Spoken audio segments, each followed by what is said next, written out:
இஜ்திஹாத். இஜ்திஹாத்னா ஆய்வுக்குரிய விஷயம். இதுல சரியான முடிவை அடைந்தவருக்கு 2 கூலி கிடைக்கும், தவறு விட்டவருக்கு 1 கூலி கிடைக்கும். என்னுடைய பார்வையில் நான் சரி, அதால நான் சொல்றேன். அவருடைய பார்வையில் என்னுடைய கருத்து தவறு.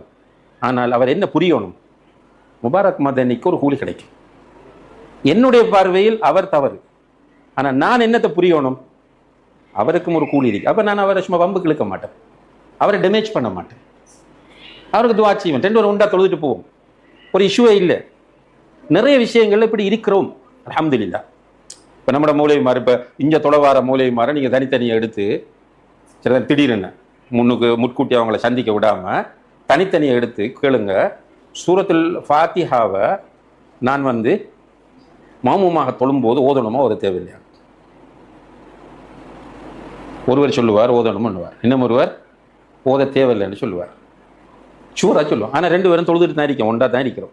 பிரச்சனை இல்லை. ஏன்னா எங்களுக்கு தெரியும் இது இஜ்திஹாதுக்குரியது. ஓதணும் புரிஞ்சவர் என்ன செய்வார்? ஓதுவார், ஓத சொல்லுவார்.